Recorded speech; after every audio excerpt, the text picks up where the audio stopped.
In School of Rock, after being kicked out of his own band, Dewey Finn, played by Jack Black, becomes a substitute teacher at an uptight elementary private school, only to try to turn his class of kids into a rock band. All they wanted was an education. What they got Clear. was a revolution. I've just been informed that all of your children are missing. And if you wanna be a teacher, Jack Black.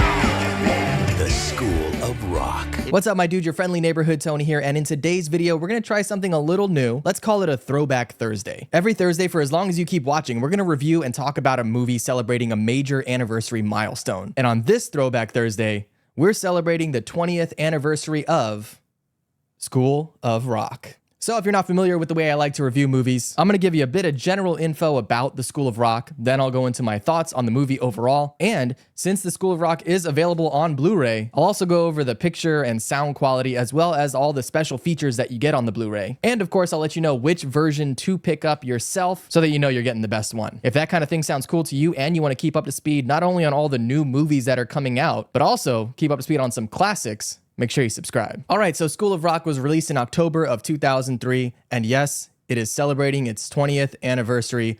We are all getting very old. I find it's best to just accept it. School of Rock was written by Mike White, who also plays the geeky roommate to Jack Black's character in the movie. It was directed by none other than Richard Linklater, believe it or not, who you might know from directing movies like Slacker or Dazed and Confused, or my personal favorite Richard Linklater series of movies, the Before trilogy. I highly recommend you check those out if you haven't seen them, by the way. The movie was released to universal acclaim, with Roger Ebert himself saying that it, quote, proves you can make a family film that's alive and well acted and smart and perceptive and funny and that rocks. Oh, and it made something like 4 times its production budget, making it the highest grossing music comedy up until that point. Now look, if you haven't seen School of Rock, or if you just didn't grow up in the early 2000s, you are missing out. The movie has Jack Black at the peak of his powers, and as much as I love that he's having a bit of a renaissance now being in the Super Mario movie, this is OG Jack Black, and there's honestly nothing quite like it. He's a ball of nonstop energy, and although his character is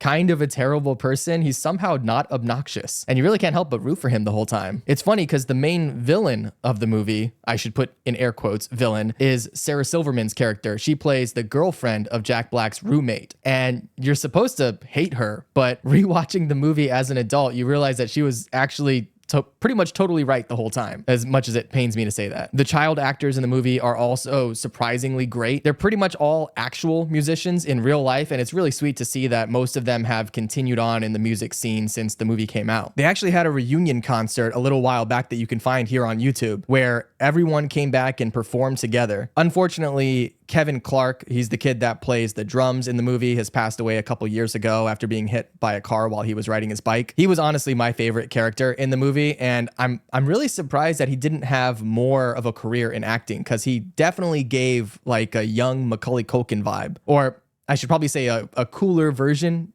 of a young Macaulay Culkin. You also have a young Miranda Cosgrove playing the manager of the band in the movie, which is really funny because she can actually sing in real life, so they had to give her vocal lessons on how to sing badly for her character in the movie. All in all, School of Rock is a fun, lighthearted, good time of a movie. And even though some of Jack Black's behavior in the movie is highly sus, and although his character would have absolutely been arrested for a number of crimes, including child endangerment and fraud, it's a movie that totally holds up. And honestly, it might even be more fun to go back and watch it now as an adult with that perspective that, oh yeah, Jack Black is defrauding the school, he's lying to his best friend, and he's kidnapping a bunch of children. It's kind of a horror movie in some ways if you look at it like that. But either way, if you are particularly nostalgic about the early 2000s or of this movie in particular, I highly recommend checking it out and picking it up on Blu-ray. All right, so now we're going to dive into the actual Blu-ray itself, but before we do, I want to let you know that this video is sponsored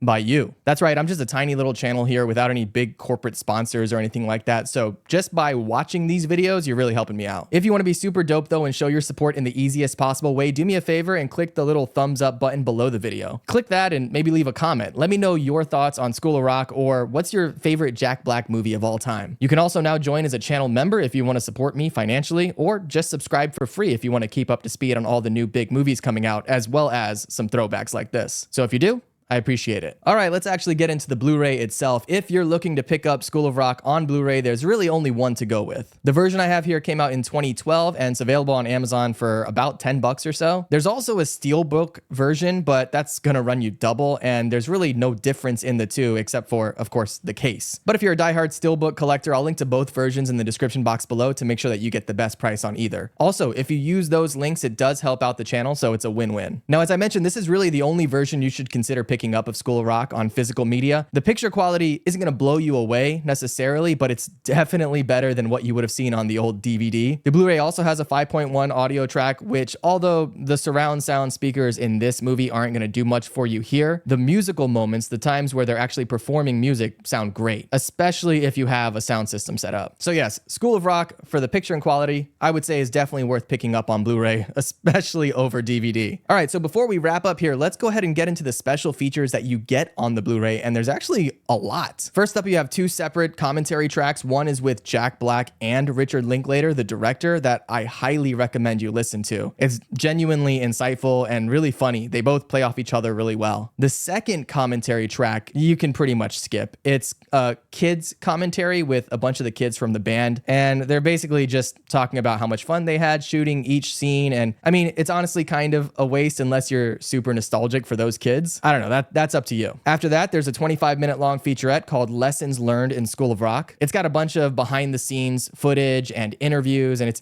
basically a big making of mini documentary broken up into 9 different lessons. Then you have a short 3-minute little clip of Jack Black on stage, basically begging Led Zeppelin to let them use Immigrant Song in the movie. It's just a cute little feature. There's also a School of Rock music video with the song that they play at the very end of the movie. An 8-minute long featurette called The Kids Video Diary, which is showing a group of the kids at the Toronto Film Festival and kind of a day in their life there. There's an episode of the MTV show Diary with Jack Black. Now, I don't know if you remember Diary, but it is a full-on nostalgia bomb. Basically, it follows Jack Black through a day in his life in 2003, which is ridiculous. Then you have something called Dewey Finn's History of Rock, which is basically just an interactive chalkboard with a bunch of things on there breaking down different rock genres and the bands that fall into those genres. And finally, a theatrical trailer, which I don't know why they put trailers for the movie that you own on the Blu-ray for the movie, but they do, and it's there if you want to check it out. And that's it. That's everything you get on the disc. So if you're nostalgic for School of Rock or just the early 2000s Jack Black,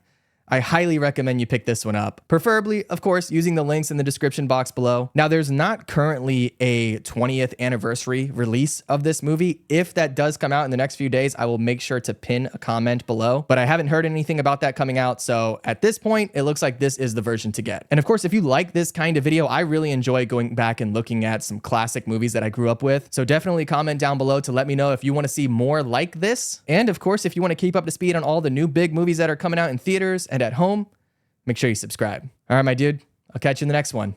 Be good.